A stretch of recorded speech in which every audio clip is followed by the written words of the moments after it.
l'entrevista i el personatge. Arsenio Rodríguez Quintana, nascut a l'Havana en el 1964, és un historiador, poeta, escriptor, narrador, assagista i, com no, blogger també, cubano-espanyol. Amb 14 llibres publicats ha recorregut el camí de la narrativa històrica, l'assaig, la poesia eròtica i els contes. Benvingut, Arsenio. Hola, buenas, ¿qué tal? Ben trobat. Plaer. No, y volver a Calella, porque ya vine para presentar mi libro Orígenes de la Habanera aquí, a la biblioteca. A la biblioteca, y fue realmente fantástico. Acompanyada per tu grup. Bueno, doncs mira, nosaltres estem aquí perquè avui tenim l'Arsenio i podem... Jo fins ara no havia entrevistat mai a ningú que tingués tants de llibres. En aquest cas, tens una narrativa, una col·laboració, una biblioteca molt àmplia, no? Sí. ¿Qué es eso tan de llibre? Porque a més es molt variat, explica'ns. Bueno, en realidad, cuando viví en Cuba, tenía en realidad una serie de intereses muy concretos con la música cubana. Es decir, vengo de una familia de músicos muy importantes. Bueno, soy bisnieto de Benny Moré, que es una gran gloria de la música cubana. Y entonces, el hecho de venir de una familia de músicos, yo no nací músico. Es decir, soy músico, toco percusión, pero en realidad no me considero músico y me gustaba más la literatura musical, la historia musical. Viviendo en Cuba, trabajé en casi todos los periódicos importantes de Cuba que trataban sobre música porque me gradué de historia, y al llegar aquí me di cuenta de que Cataluña era una parte para mí esencial de lo que ha ocurrido con la música cubana, porque así como México acunó el danzón cubano que se perdió en Cuba, porque en Cuba realmente el danzón hoy no es popular, pasó con la habanera. Es decir, en Cataluña, lo mismo que en Cuba se perdió el hecho de la masividad que tenía la habanera, de pronto llego aquí y la habanera es algo extraordinario. O sea, conservan la habanera de hace 100 años. Para mí fue muy interesante y ahí empezó mi trayectoria. Después escuché la rumba catalana, todos los elementos de la música cubana que tiene la rumba catalana, y extraordinariamente Antonio Machín, que llega aquí en el año 39 a Barcelona y vive 7 años seguidos, graba sus grandes canciones en Barcelona. Yo dije, esto alguien tiene que documentarlo, porque el punto de vista de la historiografía catalana siempre pone el punto de vista evidentemente en Cataluña, porque son catalanes, pero es interesante destejerle a la gente de dónde vienen estos ritmos, porque yo soy partidario como musicólogo de que la habanera es esencialmente, cuando se canta en catalán, yo creo que tiene todos los elementos para que la habanera tenga un discurso muy catalán, pero el elemento rítmico de la habanera viene directamente de los negros cubanos, porque está muy estudiado allí, y entonces ese complemento para mí es muy interesante, porque tanto la habanera como el bolero, como la rumba catalana, que nacen en Cuba, aquí se adoptan y se cantan en catalán. Eso para mí es esencial. Bé, ens ha deixat bocabadats, porque lo podías decir más fuerte, pero más claro quizá no. No, es interesante porque la reivindicación parte del hecho de que yo creo que es más importante que la gente sepa la riqueza que tiene la rumba catalana, por qué nace la rumba catalana. Y es muy fácil ver los 3 viajes que hace Lola Flores en los años 50 a Cuba con su marido, cómo el marido aprende casualmente. Tocan con compás segundo. Sarandonga no nace porque Sarandonga es una canción que le escucha Antonio Flores en los ensayos a compás segundo, al dúo de los compadres. Y viene y hace una versión en rumba catalana. Y es imitando la forma de tocar la guaracha en Cuba. Correcto. Es lo que imita. Entonces, a mí me parece una riqueza extraordinaria que hoy la gente identifique Sarandonga, una canción de compás segundo de la década del 50. Y para mí eso es muy interesante. En todo sentido. Jo crec que ens està donant l'entrada a que ens expliqui una mica el tema del llibre que presenta, o que presentarem el dia 5 de maig a la sala, bueno, a la sala Mozart no, perdó, sí. a Can Salom, a la cafeteria Can Salom en el cine, que ja sabeu que és aquest llibre que tinguin aquí, que és la música cubana en el cine americano i cine europeo. D'aquest llibre li demanarem que ens expliqui coses, però jo, en el treball d'ell, a mi el que m'ha agradat molt és trobar-me un petit escrit, no gaire llarg, sobre la Maria Teresa Vera i Guillermina Aramburu. Són Que tots els que cantem habaneres, tots estem amb 20 anys de Guillermina. De Aramburu y María Teresa Vera. No, però tots diem de Maria Teresa Vera. Ah, no, de pero María nadie Teresa habla de Vera. Aramburu. Exacto. Exacte. És que ningú parla de l'Aramburu. De la Aramburu, que fue la que escribió el texto. Claro. Porque era una poeta que escribió un texto y ella le puso música convenientemente y ha salido esa maravillosa canción. Pero María Teresa solo hace el ritmo y hace la música. No escribe absolutamente nada del texto, que es muy interesante en este sentido. Pero Aramburu es una poeta que dejó de existir en Cuba. Piensen que María Teresa Vera es lesbiana con 15 años. Es muy joven, es decir, eso es muy censurado en Cuba. Hay varios casos muy emblemáticos de la música cubana de principios de siglo. En aquella época era censurable, aquí en Europa igual. Y entonces, claro, las que tenían relación con ella en ese sentido, de hecho, ella por este tema deja de actuar y componer y está 5 o 6 años, es decir, casi 20 años, 18 años, casi María Teresa Vera sin tocar. Porque todo el mundo quería quitarle este estigma como si fuera una enfermedad. Correcto. O sea, estamos hablando hace 100 años atrás. Sí, entonces ella tenía una relación con esta poeta que enseguida los padres se la llevan y todo eso, però queden estas canciones. No, jo volia passar per aquí precisament perquè com a cantant, vull dir, aquesta cançó de 20 anys, aquest bolero habanera, perquè realment és com un bolero, és un bolero. Porque era lo que yo explicaba el día que presenté el libro de bolero. Cuando la habanera llega a Cataluña, una de las cosas que pasa en Cataluña, que yo siempre explico, que no es una deficiencia, es contexto. Los formatos instrumentales son contextuales. Si aquí no hay un músico que toque percusión, es normal que aquí la habanera se cante exclusivamente con la guitarra. Entonces es menos bolero la habanera aquí que lo que se toca en Cuba. María Teresa le ponía un bongo, María Teresa le ponía un xilófono o le ponía unas claves. En cambio aquí, al no existir gente que tocara la clave, es decir, evidentemente aquí se toca diferente la habanera. Pero no es que era directa, para ella era una habanera normal. Es decir, lo único que se puso de moda el son, fíjate que es en la misma época de la década del 20, el son entra de moda y entonces entran los elementos del son, como dice Compay Segundo en la entrevista que me da, me dice, cuando nosotros llegamos a La Habana, dijeron, ahora es que llegó la música cubana. Porque antes todo era muy suave. Bueno, imagínate que los dúos, estos, María Teresa y el Resuelo, lo que hacían era imitar a los cantantes de ópera. Estos dúos maravillosos. Y era porque ellos escuchaban ópera y decían, bueno, vamos a intentar hacer esto. Pero el son cambió todo en la música cubana. Tenim un altre aspecte, no?, que és el que ens està explicant, no?, a vegades ens trenca una mica el que és la nostra percepció del que és la música cubana o l'habanera, no? Però ara ja deixem el tema de l'habanera, per exemple, la deixem i ens centrem una mica en els llibres, que és el que has venido a hablar de tu libro, ¿no? Sin problema. No, yo he escrito alrededor de 22 libros, pero hay 7 o 8 libros que lo he dedicado exclusivamente a la música, porque es una pasión personal. Imagínese que yo comencé a escuchar música en el Casino de los Congos. El Casino de los Congos es el sitio Bantú, en Santa Isabel de las Lajas, donde se enseña a bailar a los africanos, enseñaban a bailar a sus hijos. ¿Puedes mostrar? Aquí está tu cámara. Ah, ¿esta? Sí. Este libro se llama El arte del sabor. Y yo intenté hacer una historia de la música cubana a través de sus mejores intérpretes y los ritmos cubanos. Entonces, es un libro que trasciende 200 años de música cubana.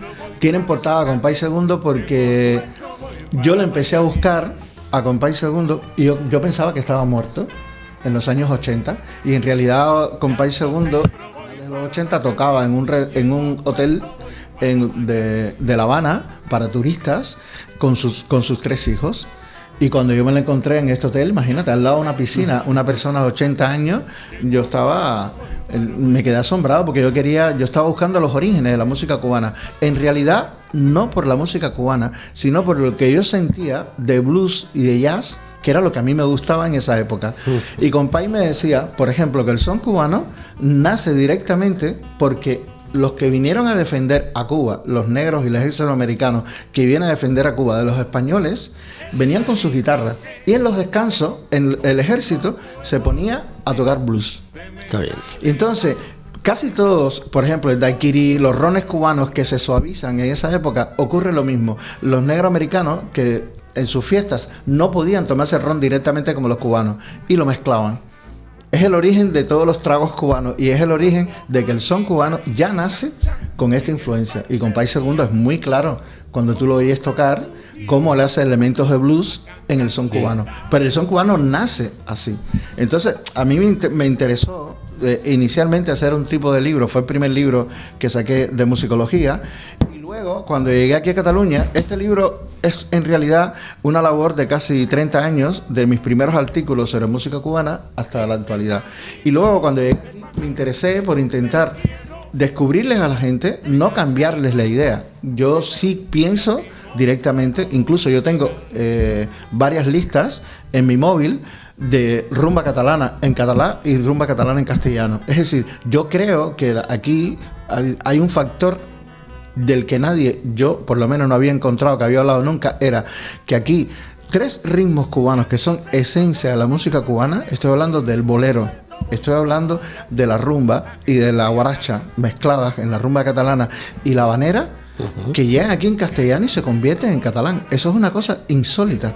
Solo había ocurrido con la música cubana en Estados Unidos. Sí, pero Estados Unidos está a 90 millas de La Habana. Eso era normal. Pero aquí, que una música tan trascendental como mezclar la guaracha cubana y eso convertirlo también en catalán, eso es maravilloso. Te encuentras un grupo como Charango, por ejemplo, que toca con Chucho Valdés. Una persona que tiene 21 Grammy, toca con... ¿Por qué? Porque Charango hace casi son cubano, pero mezclado con rumba catalana. Tú te encuentras estas mezclas aquí que son únicas. Te encuentras a Núria Feliu, que murió el año pasado, tristemente. Yo le dediqué varias charlas. Núria Feliu, en los años 60, ya está grabando en catalán. Pero no es que esté grabando en catalán, es que a la falta de autores catalanes en catalán, ella traduce boleros cubanos al catalán. Es extraordinario ese trabajo que hace con los guacamayos en la década del 70, de la década del 60, que graba los boleros cubanos y esta versión de tipo de bolero cubano. El bolero cubano tiene muchas vertientes, entre ellas el bolero mexicano, que lo que hacen los mexicanos es, como hacen los catalanes, llevar el bolero a algo más suave, el trío Los Panchos, que lo que hacen es tocar guitarra. Es decir, el bolero cubano, que en Cuba nunca nadie le quita la clave, en cambio los mexicanos sí le quitan la clave sin ningún problema. Es lo que pasa con la habanera, exactamente igual. Pero en cambio Núria Feliu canta boleros instrumentalmente, se parecen a los boleros mexicanos, pero en realidad está cantando boleros cubanos traducidos al catalán. Eso es muy interesante porque después van a haber autores que van a cantar directamente al catalán. Entonces, este proceso que yo no lo había encontrado, estos estudios de la música cubana, cómo se ha fusionado con la música catalana, porque digo música catalana no por ofender a nadie, yo sé que se canta habanera fuera de Cataluña. Lo interesante es que fuera de Cataluña se canta la habanera tal cual, en castellano, como se hacía en Cuba. Aquí es donde sufre esa transformación. Y lo más interesante es que en los últimos 5 o 6 años ya hay grupos de cubanos que cantan directamente la habanera, pero la cantan en catalán y en castellano. Eso a mí me parece un proceso que es para mí extraordinario. Por eso llegué hasta este libro. De pronto, por ejemplo, los últimos discos, y ya estamos saliendo del bolero, por ejemplo, Judith Nederman, que es una de las, para mí, unas cantantes más importantes que hay ahora mismo, junto con Silvia Pérez Cruz, están cantando canciones directamente cubanas. El último disco de Judith Nederman tiene una canción a Baracoa. Y tú dices, ¿cómo puede ser esto? Y te encuentras a Silvia Pérez Cruz. Bueno, acaba su último videoclip, es una canción en La Habana grabada en el malecón con músicos cubanos. Es decir, que hay una vuelta de tuerca interesantísima. Y ya para cerrar con la maravillosa Rosalía, que en el disco de Rosalía tiene nada menos que un bolero cubano de 1966. Es decir, en el Westin Center de Madrid, 15.000 jóvenes durante un fin de semana cantaron a grito pelado un bolero cubano del año 60. Es decir, la importancia que tiene el hecho que las jóvenes cantantes en Cataluña estén cantando boleros cubanos de la década del 50 y boleros escritos por ellas mismas es extraordinario. Silvia Lapallés, una jovencita que está cantando, también está cantando boleros cubanos. Eso para mí es extraordinario. Eso no está pasando ahora mismo en Estados Unidos ni en ningún otro lado. Lo estàs diciendo, o estàs dient tot, però esperem que el dia 5 de maig, a la presentació del teu llibre... No, que va, el libro tiene unas cualidades distintas. Expliquis una miqueta d'acabar el teu llibre, també, no? Este libro, esencialmente, la música cubana en el cine norteamericano, primero es un homenaje insólito a Xavier Cugat, porque Xavier Cugat era una persona que nació en Girona, que se la lleva con 3 años a Cuba, aprende todos los instrumentos y todos los ritmos cubanos, y a los 21 años está en Nueva York. Llega a Nueva York en 1927, donde se está poniendo, tanto en Nueva York como en California, empieza el cine sonoro, y le piden a él poner banda sonora en las primeras películas que se hacen en Estados Unidos, y a él no se le ocurre otra cosa que poner rumbas, guarachas, sones. Es decir, es el primer gran difusor en la historia de la música cubana. Es decir, yo creo, y mantengo esa tesis y la puedo explicar, que sin Xavier Cugat hoy la música cubana no se conociera, porque los orígenes del cine, yo cito casi todas las primeras películas que se hicieron, incluso las películas mudas. Él hace una película muda con Valentino, que todavía era muda, pero lo que están es tocando música cubana. Aunque tú no sintieras... ¿Puedes comentar alguna de estas películas para que los amigos televidentes... Por ejemplo, hay una... a mí me marcó muchísimo porque él hace el manicero en una de sus primeras películas. Es decir, el libro comienza en una portadilla de Rita Montaner, porque... La casualidad histórica quiso que él ya vivía en Estados Unidos cuando una cantante cubana que luego fue, se le llamaba la única, Rita Montaner, que es la que canta Ay Mamá Inés, es la que canta, o sea, los primeros hits que se conocen en Estados Unidos de la música cubana los canta Rita Montaner. Rita Montaner es la primera esposa de Xavier Cugat. Porque se reencuentran, habían estudiado música juntas, eran hijos de catalanes los dos. Bueno, él era catalán porque había nacido aquí, pero Rita era hija de catalanes y vivía en La Habana. Entonces estudiaban con un profesor catalán los dos en La Habana, y se reencuentran en Nueva York porque ella fue a hacer una audición a Nueva York, y se casan en Nueva York y comienzan a hacer giras en Estados Unidos. Claro, lo que él ya se le podía haber olvidado de música cubana lo retoma con Rita Montaner, y yo creo que es una de las tesis, porque yo no lo conocí cuando yo llego a Barcelona, ya él muere aquí en Barcelona, y entonces el primer cine que se conoce de cine en los Estados Unidos comienza con él. Mira, aquí está Antonio Machín con Aspiazu, y él hace una orquesta en la cual ameniza casi todas las grandes fiestas que se hacen en Hollywood y todas las grandes fiestas que se hacen en Nueva York, porque él estaba entre Nueva York y Hollywood todo el tiempo, y va tocando música cubana. Yo creo que, parece que estoy hablando de cosas antiguas, pero Wong Kar-wai, que es un director chino de hace poco, utiliza la música de Xavier Cugat en sus películas. Aquí yo lo tengo documentado. Es decir, no es que parece que es una cosa antigua, no. Desde Tarantino, Woody Allen, todos utilizan música, siguen utilizando música de Xavier Cugat hoy en día.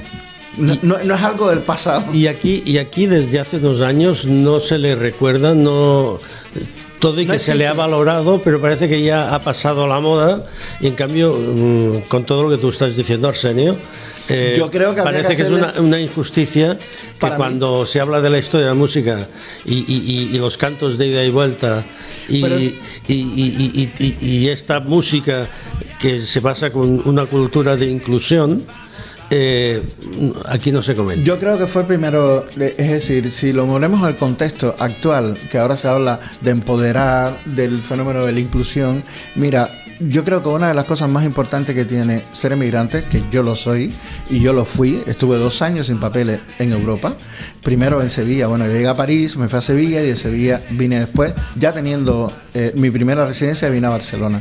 Y es interesante cómo antes que uno llegue ya está la música. Y por ejemplo en Sevilla, mucha gente, en el barrio en que yo vivía, mucha gente me identificaba y decía, eres cubano, como Machín. Porque Machín, además de cubano, que estamos en Semana Santa, era cofrade de la cofradía de los Negritos en Sevilla, que es una cofradía muy famosa, y él era hermano mayor de esa cofradía. Y la gente te identificaba como cubano. por la música y por Machín, que era negro, como yo. ¿Qué pasa? Que cuando uno llega a Cataluña, las habaneras ya estaban aquí. Cuando yo llegué, ya estaban. Desde los años 60, sobre todo el Festival de Habanera. Pero antes también estaban las habaneras. Yo creo que eso es un elemento integrador, lo que tú has dicho, muy importante. Por ejemplo, en otro libro que yo escribí, que se llama Cuba y Cataluña, Influencias Mutuas, yo identifiqué 37 edificios en Barcelona, modernistas, con madera de caoba cubana. Y empiezo a hacer un recorrido por los ascensores que habían de edificios modernistas. La mayoría tienen caoba cubana. La caoba cubana hoy está extinguida en Cuba, pero está en los edificios en Cataluña. Pero lo más interesante que encontré es que nada menos que todas las sillas de la Casa Batlló que hizo Gaudí también son de pino cubano. Entonces tú dices, es decir, ¿es un elemento integrado en la cultura? Por supuesto, ahí lo tenemos, pero ¿quién te lo cuenta? Es muy difícil encontrar la referencia. Y por eso hay muchos de estos libros que yo los escribo para eso, para que la gente tenga la referencia. Y sobre todo, yo le dedico estos libros, se los he dedicado a mi hija, porque mi hija, claro, es hija de cubano, pero vive, pero nació en Cataluña, habla catalán y es muy catalán. Cosa que te agradecemos, que claro, este trabajo divulgativo que impagable que estás realizando, y en lo que podamos pues promocionar tus trabajos, porque creo que son fruto de un trabajo laborioso. Claro, no, y una de las tareas que yo me he dado precisamente es presentar los libros, dando charlas, hablando con la gente, que la gente se comunique. Es muy interesante. El día que hablé, por ejemplo, en Calella, fue interesantísimo porque había una señora que era francesa, y a mí me impresionó mucho las cosas que ella me dijo. Claro, ella no tenía idea de la cultura francesa en Cuba, cómo llegó la contradanza francesa en Cuba, claro, que también lo explico en el libro. Y es muy interesante que estas cosas la gente las vaya conociendo. Bueno, Arsenio, aquí yo creo que tenemos charla para rato, pero claro, ahora ya hemos agotado el tiempo. Hem esgotat el temps de televisió que tenim.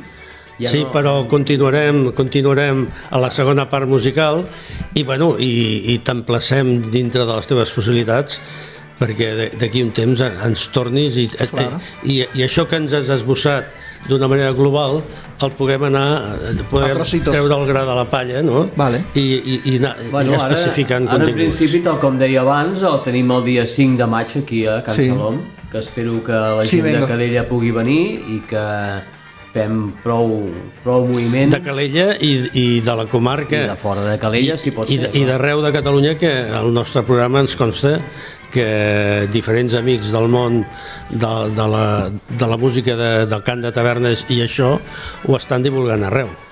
Bé, doncs ja sabeu que si voleu saber més coses d'aquest llibre que tenim aquí i que presentarem el dia 5 de maig a Can Salom després de veure la pel·lícula de Brigitte Bardot. Us emplacem a tots.